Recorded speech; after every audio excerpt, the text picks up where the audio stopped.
Midas has become a synonym for a rich man. But Midas himself had very little profit from his riches.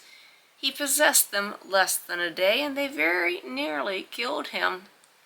He was an example of folly being fatal. He meant no harm, he merely did not use any intelligence. His story suggests that he had little to use. He was the king of Phrygia, the land of roses, and he had a beautiful rose garden near his palace. One day, old Silenus, who was intoxicated as always, got lost and strayed away from Bacchus's train. The fat old drunkard fell asleep in the rose garden where Midas's servants found him.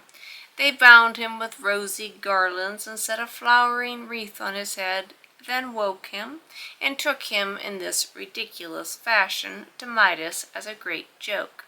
Midas welcomed him warmly and entertained him for 10 days. Then he led him back to Bacchus, who was delighted to get his friend back, and told Midas whatever wish he made would come true. Without giving any thought to the inevitable result, Midas wished that whatever he touched should turn into gold.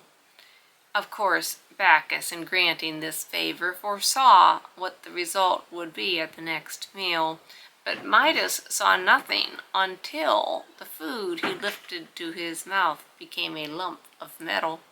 Very dismayed, very hungry, and very thirsty, Midas was forced to go in search of Bacchus. He begged him to take the favor back. Bacchus told him to go wash in the source of the river Pactolus, and he would lose the fatal gift by doing so. This he did, and this is said to be the reason why gold is found in the sands of that river.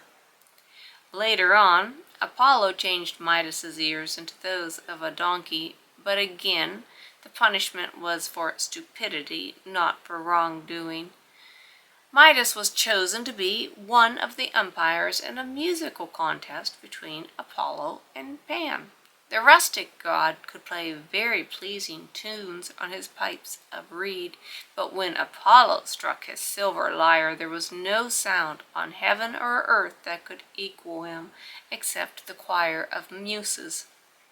Nevertheless, although the umpire, the mountain god, Timolus, gave the palm to Apollo, Midas, no more intelligent musically than in any other way, honestly preferred Pan.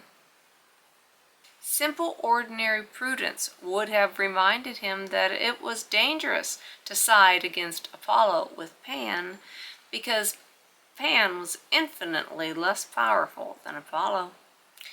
And so he got his donkey's ears. Apollo said that he was merely giving ears that were so dull and dense their proper shape and size. Midas hid his ears under a cap especially made for the purpose, but the servant who cut his hair saw them.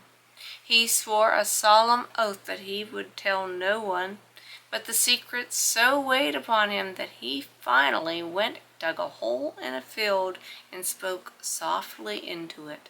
"King Midas has donkey ears."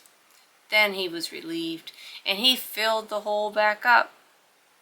But in the spring, reeds grew there, and when stirred by the wind, they whispered those buried words, and revealed to men not only the truth of what had happened to the poor, stupid king, but also that when gods are contestants, the only safe course is to side with the stronger.